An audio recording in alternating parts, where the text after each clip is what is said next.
Bonjour à toutes et tous, bienvenue sur Okidoki Tech, la chaîne qui vous parle de high-tech, de santé connectée et de mobilité verte. On se retrouve aujourd'hui pour une nouvelle vidéo. Il s'agit en fait de voir s'il existe des alternatives crédibles au modèle Y. Nous allons commencer par les constructeurs européens principaux. J'ai sélectionné un certain nombre de constructeurs premium, notamment les constructeurs germaniques ainsi que Volvo, et des constructeurs généralistes, notamment Renault et Peugeot, mais également une marque qui a le vent en poupe dans l'électrique, Smart.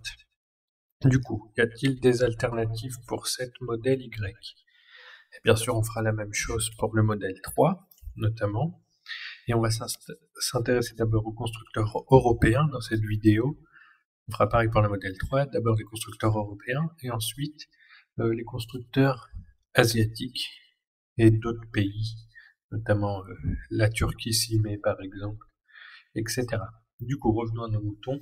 Y a-t-il des alternatives à ce modèle Y? Modèle Y qui, comme vous l'avez vu dans ma vidéo, pour le choisir, existe en version propulsion ou en version grande autonomie dual moteur. Du coup, on reprend les bases, c'est à peu près un véhicule qui est entre 450 en propulsion et 560 en grande autonomie kilomètres WLTP, dans un gabarit de SUV familial, c'est-à-dire à peu près 4,60 m, 4,70 m de long. On va rester dans cette catégorie pour le concurrent du modèle Y. Du coup, je ne parlerai pas ici des petits véhicules, des plus petits SUV urbains. Voilà. Du coup, ça, on pourra y revenir sur une future vidéo. Du coup, dans la catégorie des SUV familiaux électriques, qu'est-ce qu'il y a dans la concurrence? Est-ce que celle-ci est à la hauteur? On va commencer par les constructeurs germaniques et le premier d'entre eux, c'est Audi.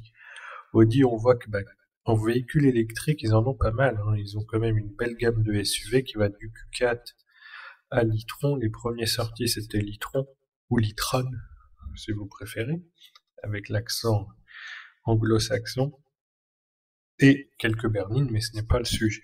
Du coup, aujourd'hui, ce qui pourrait le plus se rapprocher du Tesla Model Y en concurrence, il n'y en a que un, c'est le Q4. C'est l'Audi Q4, qu'il soit en version classique ou en version Sportback. Le reste, les Q8, SQ8, voilà, e-tron et e-tron Sportback, ce n'est pas du tout dans la même catégorie. Ça va boxer dans la catégorie du modèle X. Du coup, nous, on part sur le Q4. Vous voyez, le premier prix, le modèle Y, commence à 40 000 € actuellement parce que les prix varient. Du coup, en version de base, 41 000 €, alors que chez Audi, en version de base, on est déjà plus cher à 53 000 €. Du coup, on va voir, est-ce que ce Q4, le Q4 Sportback, c'est la même chose, c'est les mêmes autonomies, quelques dizaines de kilomètres près, c'est les mêmes caractéristiques, les mêmes moteurs. Est-ce que le Q4 est une alternative au modèle Y? Déjà, en prix, on passe de 41 000 € à, on a dit, 53 000 €. Si je ne m'abuse, il y a plus de 13 000 € d'écart, ce qui est quand même pas rien. À ce prix-là, vous achetez une Zoé d'occasion plus un modèle Y. Moi, je dis ça, je dis rien. Voilà, du coup, le Q4 et la motorisation en entrée de gamme, vous voyez, ça va pas être du tout la même. Là, en entrée de gamme, en moteur, on va faire une configuration bien équipée. C'est-à-dire, on va prendre une design, voilà, ou une S-Line, c'est pareil. Une S-Line, c'est la configuration la plus demandée. Et en moteur, on voit bien, si on prend une propulsion comme la Tesla Model Y d'entrée de gamme, on est déjà à plus de 60 000 balles. Du coup, il y a 20 000 € d'écart. Tesla a plié le game là-dessus. Il y a 20 000 € d'écart. Vous pouvez même prendre à ce prix-là une Zoé neuve ou une Twingo neuve électrique et un modèle Y. Si vous avez besoin d'un petit véhicule polyvalent pour le quotidien, pour aller juste au boulot, et un modèle Y pour la famille, si vous avez besoin de deux véhicules, moi je vous conseille ça.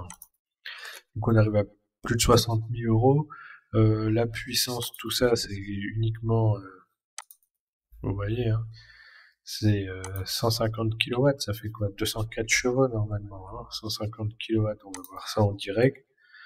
150 kW en chevaux, ça nous fait, ouais, c'est leur version 204, vous voyez, la version 204 chevaux, alors qu'on est à peu près à 265 chevaux pour le modèle Y en propulsion. Et si on le compare en quattro, et on prend un X-Line 50 quattro, on a près de 70 000 euros. Alors qu'en grande autonomie, on est pareil, hein, il y a 20 000 euros d'écart. Il y a 20 000 euros d'écart. Et 220 kW, qu'est-ce que ça nous donne? Ça nous fait 299 chevaux, pardon. 220 kW, c'est 300 chevaux contre un peu plus de 400, entre 400 et 450 pour la modèle Y grande autonomie. Du coup, est-ce que l'Audi Q4 est une alternative crédible au Tesla Model Y? Non, d'autant plus que le modèle Y est beaucoup plus efficient sur la route. Vous allez passer beaucoup moins, non pas à la pompe, mais à la station de recharge. Ça va vous coûter beaucoup moins cher, donc il est beaucoup plus efficient. Chez BMW, quel est le concurrent en électrique du Tesla Model Y? Ce n'est pas le iX1, contrairement à ce que tous les gens pensent. Le iX1 serait peut-être concurrent d'un modèle 2, basé sur un modèle Y plus petit par exemple. C'est plutôt le iX3.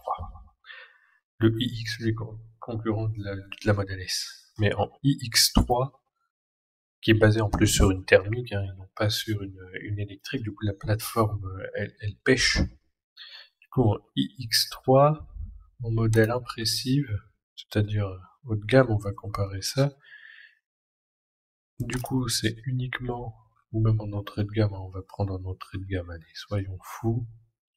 On a un Speedwing qu'on est déjà à 74 000 euros, hein, alors que ce n'est qu'une propulsion, ce n'est pas une dual moteur.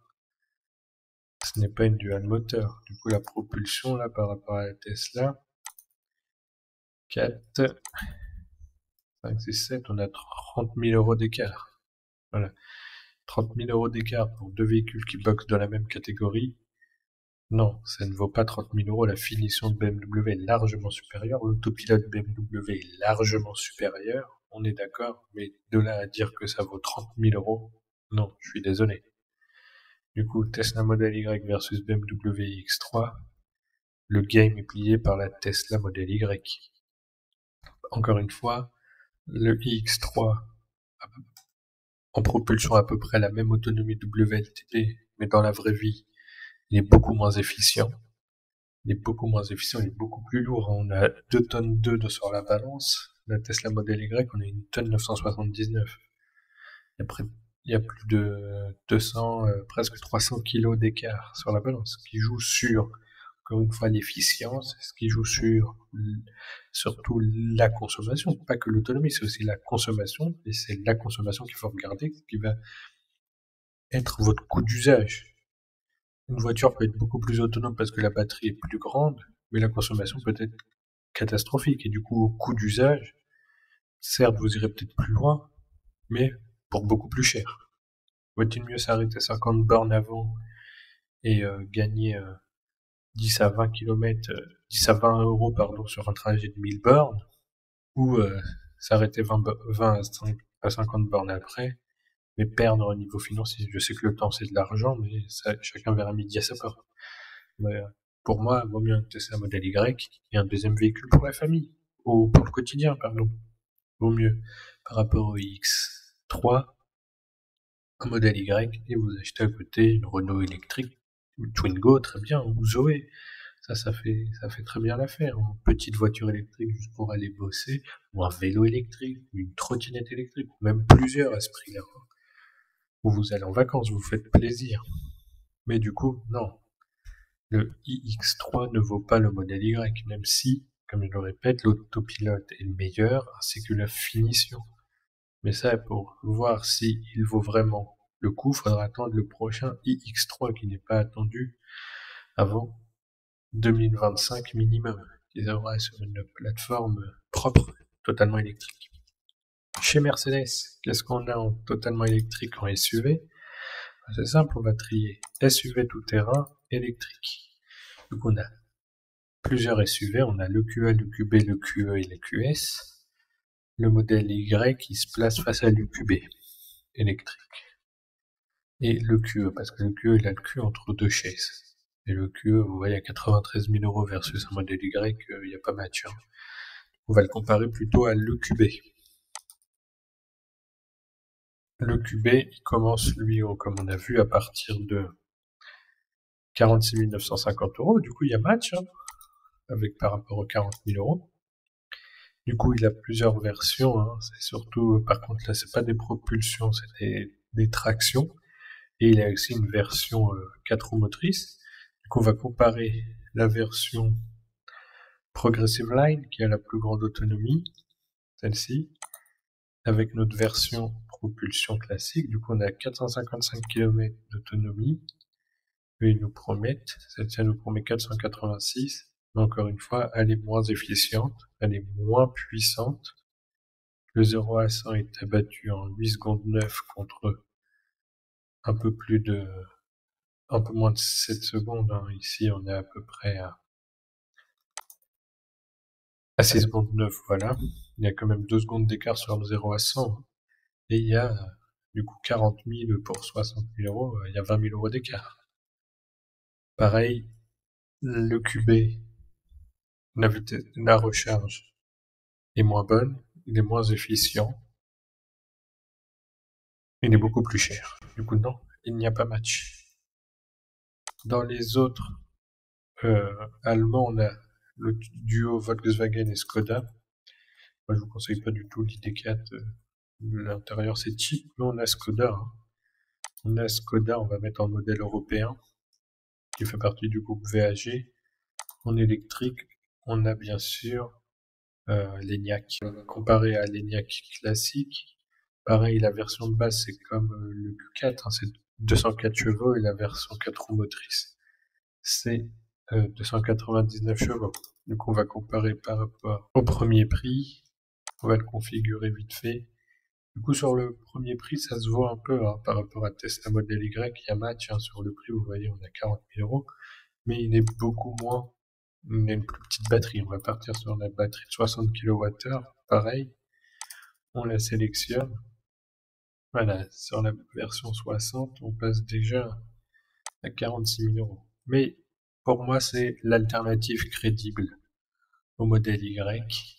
Ça serait un Skoda Enyaq 60, mais on voit, il y a près de 60 km de moins.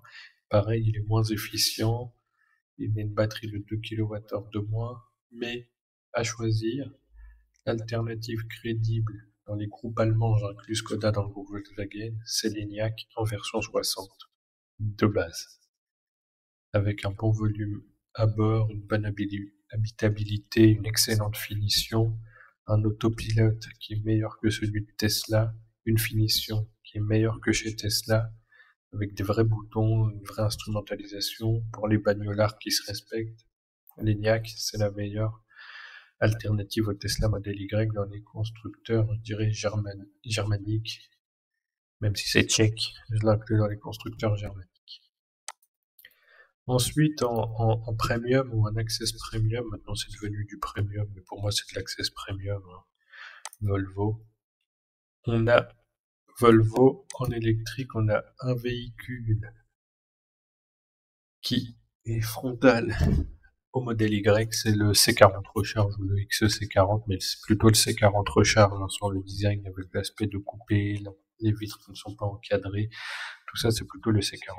Le X30 qui a été présenté beaucoup plus petit, et lui on le met frontal, pareil au futur modèle 2 s'il arrive un jour, ou on pourrait y revenir dessus, mais lui il est plutôt dans la catégorie des Hyundai Kona, on a quoi, Renault Mégane, voilà, on verra si on a le temps d'en reparler, mais c'est plutôt le C40, et pareil, en version bien équipée, on va dire plus, avec un rayon électrique, comme la Tesla, tout ça, il commence en version propulsion Ici, à 54 000 euros, c'est quand même 15 000 euros de plus, c'est un billet. Mais il a une version désormais encore plus autonome. Et c'est là où on va dépasser Tesla en version Extended Range. Cette version-là, qui est à près de 580 km. Il se vante d'être le SUV le urbain le plus autonome. Le plus autonome, il a une puissance très bonne, hein, de 252 chevaux. Mais pareil, la batterie est beaucoup plus grande. La batterie est beaucoup plus grande. On a une batterie d'à peu près, normalement, si je dis pas de bêtises, de 77 kWh. Voilà. Du coup, cette version-là, du coup, on la prend. On arrive déjà à 57 000 euros, 17 000 euros de plus. Après, oui, le design est excellent. Oui, la finition est excellente, en tout cas comparé à chez Tesla. Oui, vous pouvez personnaliser votre voiture avec ce vert sauge qui est magnifique. L'intérieur qui fait intérieur plus vraie bagnole. Vous avez Android automotive. Vous pouvez avoir plusieurs sièges, tout ça, très bien équipé de base. Vous pouvez rajouter un pack hiver, un pack confort, et là on est bien, hein. On arrive à près de 60 000 euros, hein, 58 000 euros versus 41 000 euros. Ça reste un billet. C'est une alternative crédible. Le Volvo C40, uniquement en RWD Extended Range. Ne le prenez pas en 4 roues motrices, parce que là c'est un gouffre, hein. En twin, c'est un gouffre niveau consommation, hein. Je vous le déconseille complètement. Du coup, la deuxième alternative qu'on peut vous conseiller après l'Enyaq, dans la catégorie du modèle Y, c'est le C40 Recharge Extended Range RWD. Mais avec un prix beaucoup plus important, qui, selon vos bourses, après les goûts et les couleurs, voilà, si vous avez 18 000 euros de plus à mettre, ou si vous hésitez avec un modèle Y grande autonomie, là pourquoi pas. Si vous voulez l'autonomie, vous en aurez, mais vous n'aurez pas les 4 roues motrices. En gros, si vous voulez de l'autonomie, vous n'avez pas besoin de 4 roues motrices et que vous hésitez entre un modèle Y grande autonomie et le C40, là il y a match, il y a 6 000 euros d'écart. Sachant que Volvo, c'est un concessionnaire, c'est chez des concessionnaires, vous allez pouvoir négocier des remises, ce que vous ne pouvez pas chez Tesla, du coup, il y a match. Là, oui. Mais il sera moins puissant et vous n'aurez pas les 4 roues motrices. Chez les Français, qu'est-ce qu'on a en électrique? On va regarder. Qu'est-ce qu'on a? Où est-ce qu'on regarde le configurateur Renault? Alors, SUV. Ah, il y a juste une Mégane. Mais pour moi, la Mégane n'est pas du tout dans la même catégorie. C'est beaucoup plus petit. Il y a 30 à 40 cm d'écart. L'intérieur n'a pas la même polyvalence que le modèle Y. Du coup, il n'y a pas de Renault hors du jeu face au modèle Y. Smart, ils ont la hashtag One, mais pareil, qui est beaucoup plus petit, hors jeu face au modèle Y. Elle est là, la hashtag One.